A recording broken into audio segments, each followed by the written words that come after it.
तो सरस्वती का शारदा नाम किसने प्रदान किया था? माता सरस्वती को शारदा संबोधन किसने दिया था?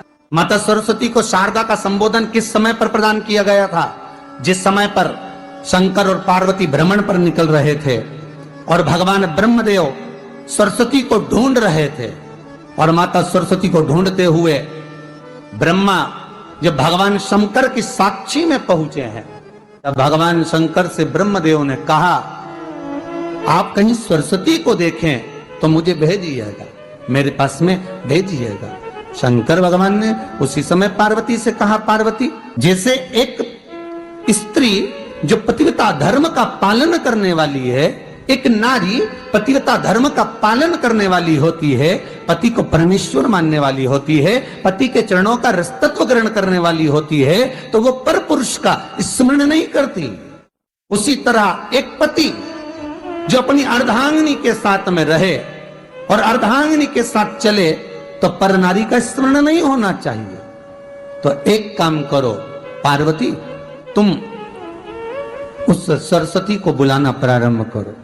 अब पार्वती जी ने कहा, सरस्वती तो मेरी बहन जैसी है, सरस्वती तो मेरी सखी जैसी है, अब मैं उसको अगर बुलाऊं, आवाज दूं, अच्छा नहीं लगेगा। तो माता पार्वती जब ढूंढते ढूंढते ढूंढते ढूंढते शंकर भगवान के साथ में भ्रमण करती करती पहुंची, तो क्या देखती है माता पार्वती कि एक सरोवर के पास में माता सरस्वती बैठकर सरोवर में अपना मुखाग्रविंद देख रही थी। श्वेत वस्त्र था मेरा माँ का, और बड़ी सुंदर गले में माला पहन रखी थी माता सरस्वती ने, और एक सरोवर में माता सरस्वती अपने मुख को जब निहार रही हैं, उस दर्पण के भाव में अपने प्रतिबिंब को देख रही हैं, तब उस समय पर माता पार्वती ने कहा, शारदा, सरस्वती को लगा कि मेरा संबोधन ये किसने कहा।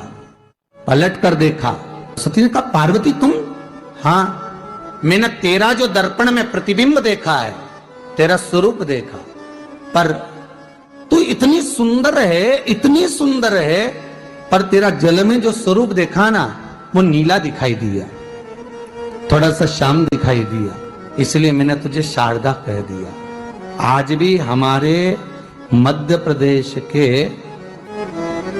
कटनी और सतना के बीच में मैहर में आज भी शारदा भवानी विराजमान है। धार जिले में जाएंगे तो बाग क्षेत्र में माँ बागेश्वरी, माँ शारदा आज भी विराजमान। पार्वती, तुमने मेरे को शारदा क्यों कहा?